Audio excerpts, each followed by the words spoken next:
Hello student, welcome आप सभी का आपके अपने यूट्यूब चैनल लक्ष्य एजुकेशन पोर्टल में। तो कैसे हैं आप सब? आशा करता हूं आप सब ठीक होंगे। तो साथियों, आपको पता है कि आपकी कक्षा 12 की हाफ ईयरली एग्जाम है वो शुरू हो चुके हैं। तो मेरे साथियों, आप देख सकते हैं मैं आपके सामने आज अपना पेपर लेकर आया हूँ, आज़ादी के बाद का स्वर्णिम भारत भाग 2 का। मेरे साथियों, आप आज ही आपका ये पेपर है वो होने वाला है और मुझे ये पेपर मॉर्निंग के अंदर ही मिला है। आप देख सकते हैं 2024-25 के सेशन का ये पेपर है वो होने वाला है। देख सकते हैं आप अच्छे से। और मेरे साथियों, आपको जैसे ही ये पेपर मिलता है आपको यहाँ पर अपने नामांकन है वो यहाँ पर फिल कर लेने हैं। और पेपर है वो कुल 17 अंक का होने वाला है और 3.25 घंटे का आपको समय है वो दिया जाएगा हल करने के लिए। आप देख सकते हैं और पेपर के अंदर सभी क्वेश्चन है वो करने आपको अनिवार्य है। तो चलिए अपने पेपर को देखते हैं कैसा पेपर है। मेरे साथियों, आपसे रिक्वेस्ट करूंगा कि आप चैनल पर नए हो तो चैनल को सब्सक्राइब और इस वीडियो सेशन को लाइक करना मत भूलिएगा। प्लीज साथियों, चैनल को सब्सक्राइब करना मत भूलिएगा। तो पहला क्वेश्चन क्या कहता है कि बांग्लादेश कब अस्तित्व में आया? तो बांग्लादेश अस्तित्व में आया था मेरे साथियों 1971 को। 16 दिसंबर 1971 को बांग्लादेश अस्तित्व में आया था। अगला क्वेश्चन देखते हैं, दूसरा क्या कहता है साथियों कि भारतीय परमाणु ऊर्जा कार्यक्रम का जनक किसे कहा जाता है? तो वो कहा जाता है मेरे साथियों डॉक्टर होमी जहांगीर भाभा को। ऑप्शन नंबर ए इसका राइट जवाब हो जाएगा। अगला क्वेश्चन देखते हैं, तीसरा क्या कहता है कि भारत में हरित क्रांति का श्रेय किस वैज्ञानिक को दिया जाता है? तो वो दिया जाता है मेरे साथियों MS स्वामीनाथन को। ऑप्शन नंबर ए इसका राइट जवाब हो जाएगा। अगला क्वेश्चन देखते हैं, चौथा नंबर का क्वेश्चन क्या कहता है कि मिल्कमैन ऑफ इंडिया के नाम से कौन प्रसिद्ध है? तो मेरे साथियों वो है doctor Kurien. Option number A इसका राइट जवाब हो जाएगा। इनका पूरा नाम है डॉक्टर वर्गीज कुरियन, है ना। अगला क्वेश्चन है पांचवा, क्या कहता है कि 1 जनवरी 1949 को किस बैंक का राष्ट्रीयकरण किया गया था? तो वो किया गया था मेरे साथियों RBI का। याद रख लेना, इंपॉर्टेंट है ना। ऑप्शन नंबर ए इसका राइट जवाब हो जाएगा। अगला क्वेश्चन देखते हैं, क्या कहता है छठा कि महात्मा गांधी राष्ट्रीय ग्रामीण रोजगार अधिनियम कब बना? तो वो बनता है मेरे साथियों 2009 के अंदर। ऑप्शन नंबर डी इसका राइट जवाब हो जाएगा। अगला क्वेश्चन देखते हैं, क्या कहता है सातवां क्वेश्चन की शिक्षा का अधिकार भारतीय संविधान के किस अनुच्छेद में है? तो शिक्षा का अधिकार है वो मेरे साथियों 21 क के अंदर। ऑप्शन नंबर बी हो जाएगा इसका राइट जवाब, है ना। याद रख लेना। अगला क्वेश्चन देखते हैं, आठवां क्या कहता है कि सूचना का अधिकार देश में कब लागू हुआ? तो वो लागू हुआ था मेरे साथियों 14 नवंबर 2005 को। ऑप्शन नंबर डी है वो इसका राइट जवाब हो जाएगा। इंपॉर्टेंट क्वेश्चन है साथियों, सभी आपको परीक्षा के अंदर देखने को मिलेंगे इन्हीं में से। किसी व्यक्ति के जीवन और स्वतंत्रता से संबंधित सूचना कितनी अवधि में देनी होती है? तो वो देनी होती है मेरे साथियों 12 घंटे के अंदर। ऑप्शन नंबर ए इसका राइट जवाब हो जाएगा। मेरे साथियों, चैनल को सब्सक्राइब करना मत भूलिएगा, है ना। तो अगला क्वेश्चन है कि किस कार्यक्रम को निर्धनता उन्मूलन का एक सर्वोपरि कार्यक्रम माना जाता है? तो वो माना जाता है मेरे साथियों NREP को। ऑप्शन नंबर ए इसका राइट जवाब हो जाएगा। अगला क्वेश्चन है मेरे साथियों, यहाँ पर MCQ टाइप क्वेश्चन है वो समाप्त होते हैं 10 क्वेश्चन के बाद। अगला 11वां क्वेश्चन है मेरे साथियों, आपको इनके क्वेश्चन है 1 लाइनर या मेरे साथियों 2-2 लाइनर के उत्तर उत्तर देने हैं इन क्वेश्चनों की। तो देखते हैं क्वेश्चन क्या है कि क्वेश्चन 11वां है कि अनौपचारिक शिक्षा का क्या अभिप्राय है? तो अनौपचारिक शिक्षा मेरे साथियों वह शिक्षा जो हमें स्कूल या औपचारिक व्यवस्था से दूर दूर करती है, उसे हम अनौपचारिक शिक्षा कहते हैं। याद रखना, यानी कि कहने का अर्थ यही है कि हमें पढ़ने नहीं देना, उसे हम अनौपचारिक शिक्षा कहते हैं। अगला है कि सूचना राजपथ किसे कहा जाता है? तो सूचना राजपथ उस तंत्र को कहा जाता है जो हमें सूचना के अधिकार और पारदर्शिता सुनिश्चित करता है, उसे हम सूचना राजपथ कहते हैं। याद रख लेना। अगला क्वेश्चन है कि वीडियो कॉन्फ्रेंसिंग से आप क्या समझते हैं?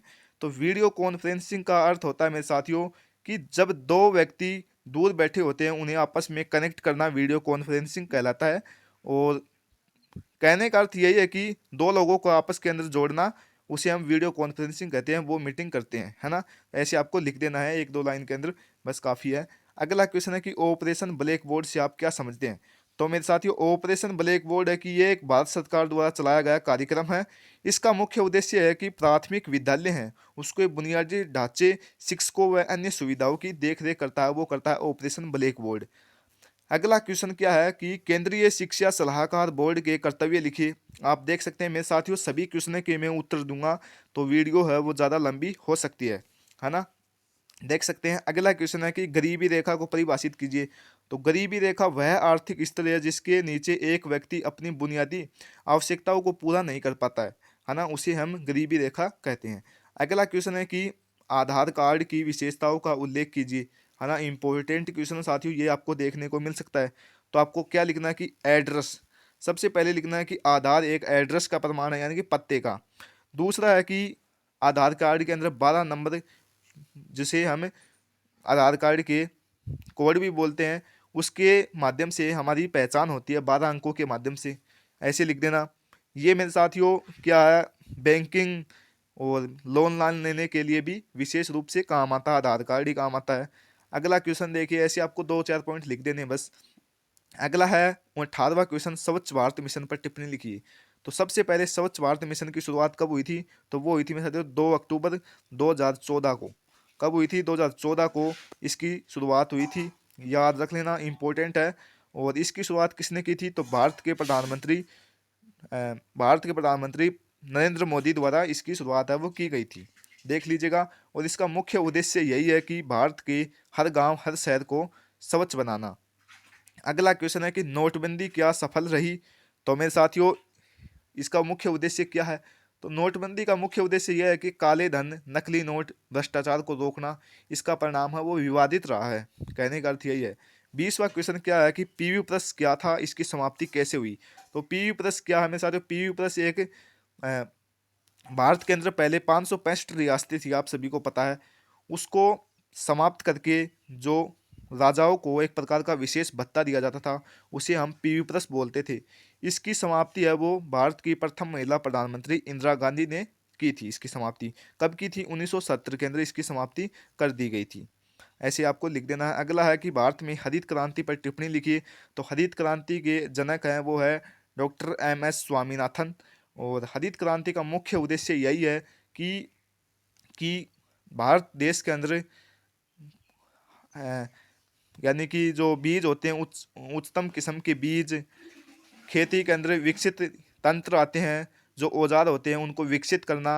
ऐसे आपको लिख देने हैं 3-4 पॉइंट बस, ज़्यादा से ज़्यादा नहीं लिखना है। और अगला क्वेश्चन है कि दक्षेस पर टिप्पणी लिखिए। तो दक्षेस की स्थापना हुई थी, वो हुई थी 1885 को, जिसे हम सार्क भी बोलते हैं। और दक्षेस के अंदर 8 देश शामिल हैं: भारत, श्रीलंका, पाकिस्तान, बांग्लादेश, नेपाल, भूटान, मालदीव, अफगानिस्तान। 8वां देश अफगानिस्तान है, ऐसे आपको लिख देना है। अगला क्वेश्चन है कि कारगिल युद्ध का परिणाम क्या रहा? तो कारगिल युद्ध का परिणाम रहा कि पाकिस्तान को हराकर भारत वो जीत गया था, और ये हुआ था 1999 के अंदर, आप सभी को पता है। 26 जुलाई को इसको अंदर सफलता मिली थी हमें, और ऐसे आपको लिख देना है। अगला है कि पंचशील सिद्धांतों के विस्तार पर लिखिए। तो पंचशील सिद्धांत के अंदर आपको पता है कि आपसी सम्मान करना, शांतिपूर्ण सहअस्तित्व है, लड़ाई झगड़ा न करना, और ऐसे आपको लिख देना है। भारत की विदेश नीति के अंदर भी यही लिखना है। अगला क्वेश्चन है कि उदारीकरण से आप क्या समझते हैं, है ना। और 27वां क्वेश्चन है कि बांग्लादेश के निर्माण में भारत की महत्वपूर्ण भूमिका रही, इस कथन की व्याख्या करनी है। अथवा के अंदर भी आपको उत्तर देखने को मिलेगा, 5 अंक का ये क्वेश्चन है वो होने वाला है। अगला क्वेश्चन है कि श्वेत क्रांति आज़ादी के बाद भारत की प्रमुख उपलब्धियों में से एक स्पष्ट कीजिए। और अगला क्वेश्चन है कि 28वां क्वेश्चन, आरटी अधिनियम 2009 के अंतर्गत विद्यालय एवं शिक्षकों के दायित्व का वर्णन कीजिए, ऐसे है। और अथवा के अंदर उत्तर है कि महात्मा गांधी राष्ट्रीय ग्रामीण रोजगार गारंटी अधिनियम 2005 के अंदर लेख ही लिखिए। मेरे साथियों, आपके अंदर ये क्वेश्चन है ना, 5-5 वाले, इसके अंदर मेरे साथियों आपको एक एक पेज, सवा सवा एक पेज ऐसे आपको भरना है। और 4-4 के हैं उसके अंदर आपको आधा आधा पेज, और जो 3-3 के हैं उसके अंदर आपको 4-4 5-5 लाइन बस, ज़्यादा से ज़्यादा। और जो 2-2 नंबर के हैं उसके अंदर आपको 1 या 2 लाइन लिखनी है ना, ज़्यादा से ज़्यादा। अगला क्वेश्चन है कि 29वां कि भारत में निर्धनता को दूर करने के लिए सरकारी प्रयासों का वर्णन कीजिए। भारत में भूमि सुधार का वर्णन करते हुए भू सुधारों की प्रगति का मूल्यांकन कीजिए। आप देख सकते हैं यही क्वेश्चन अंतिम है। तो मैं साथियों आपसे रिक्वेस्ट करूंगा कि आप चैनल पर नए हो तो चैनल को सब्सक्राइब करना मत भूलिएगा, और ये बताना कि आज आपने इस पेपर से कितने क्वेश्चन है वो सही किए। अपना स्कोर है वो जरूर कमेंट करना मत भूलिएगा। तो मिलते हैं अगले, सबसे पहले आपको बेस्ट ऑफ लक। तो मिलते हैं अगले नेक्स्ट वीडियो के अंदर, तब तक के लिए जय हिंद, जय भारत।